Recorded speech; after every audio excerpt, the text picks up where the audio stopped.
The first thing she noticed about me was not my face. Not my awkward apology. Not the fact that I had just stolen the wrong chair at the wrong table on the worst night of my life. It was my eyes.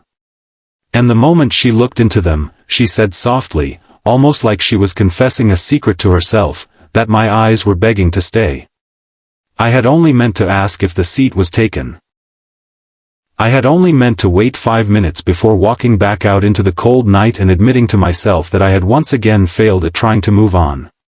But something in her voice stopped me.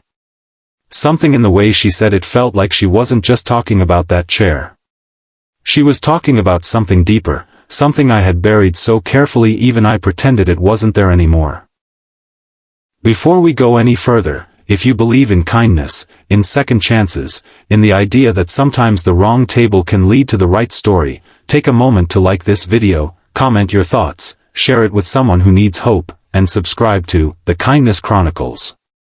Because stories like this are proof that life can change in a single, unexpected moment. I had not planned to be there that night. The restaurant was warm, golden, filled with soft music and the scent of rosemary and grilled bread. It was the kind of place couples chose for anniversaries, for proposals, for fresh beginnings. I had chosen it for something far less romantic. I had chosen it because my sister was tired of watching me disappear into myself after what happened 2 years earlier. She had signed me up for a blind date without telling me until it was too late to refuse. She said I needed to remember what it felt like to sit across from someone who saw me as more than a ghost. But ghosts don't sit well under candlelight. When I walked in, I already knew I wasn't ready. My hands felt heavy, my chest tight. I scanned the room for a woman sitting alone, someone who looked like she was also here under mild emotional protest. I saw her immediately. She sat near the window, a single candle flickering in front of her, her posture straight but her fingers nervously tracing the rim of her glass. She looked like someone who was brave enough to show up, but not brave enough to believe it would go well. I assumed she was waiting for someone else. I assumed wrong.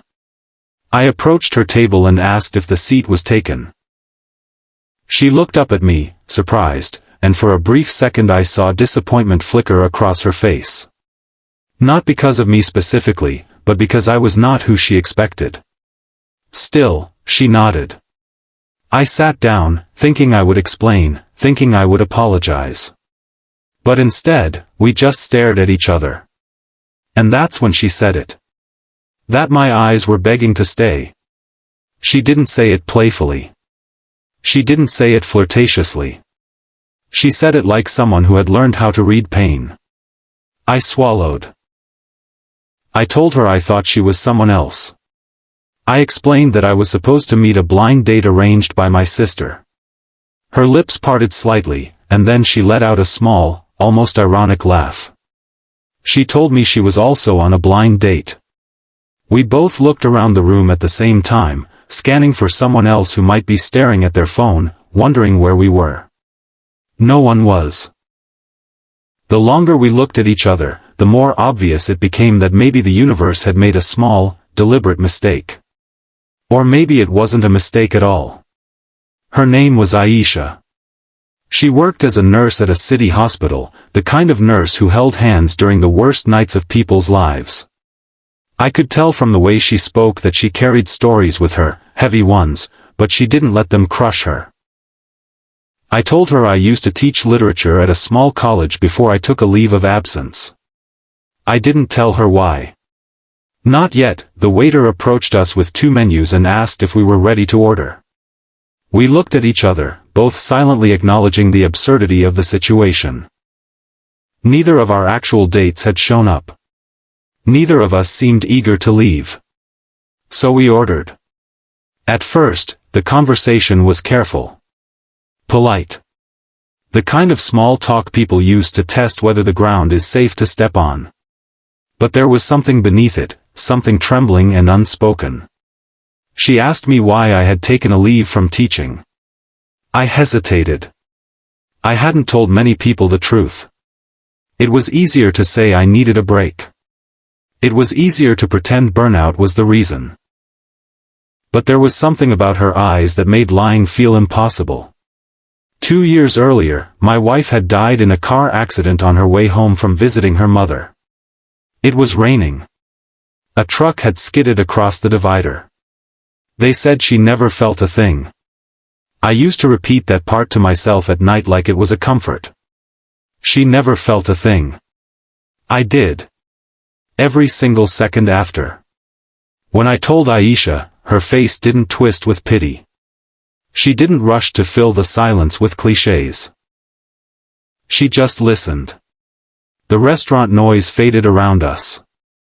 I told her how I had stopped teaching because I couldn't read love poems without my voice breaking. How I couldn't stand in front of a class and talk about hope when mine had shattered so violently. She reached across the table slowly, giving me time to pull back. I didn't. Her hand rested lightly over mine. Warm. Steady. Real. She told me she understood loss more than she ever wanted to. Her fiancé had died of a sudden heart condition 3 months before their wedding. She had been the one who tried to resuscitate him in their living room. She had known what to do. She had done everything right.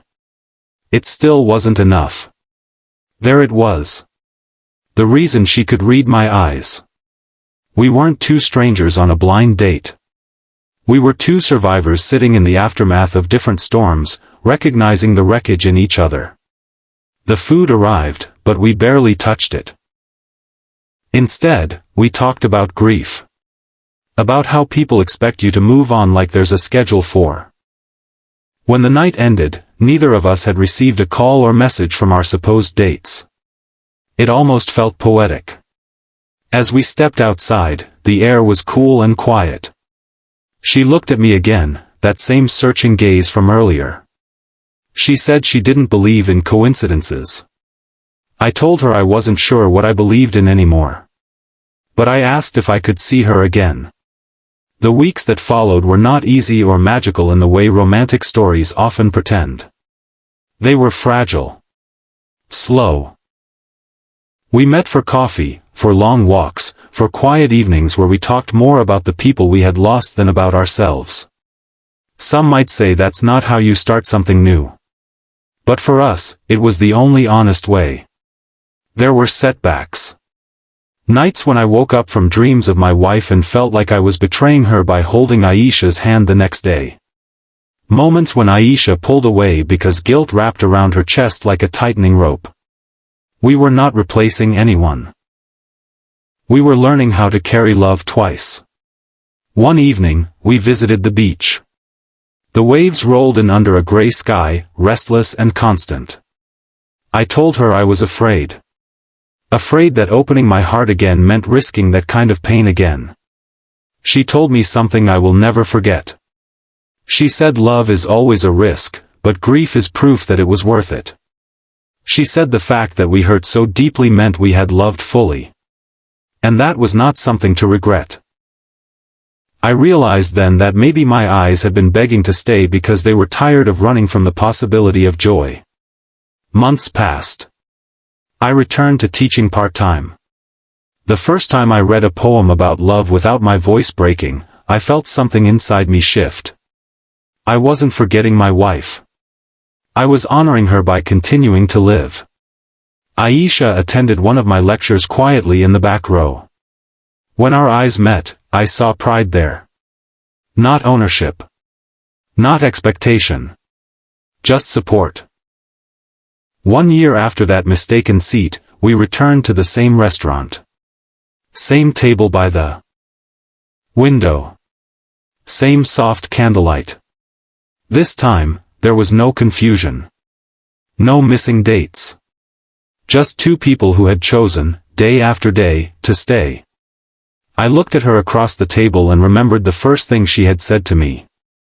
I told her she had been right. My eyes had been begging to stay. She smiled and said hers had been begging to be seen. If this story is touching your heart right now, if you've ever felt like giving up on love or on yourself, take a moment to like this video, share it with someone who needs hope, and subscribe to The Kindness Chronicles.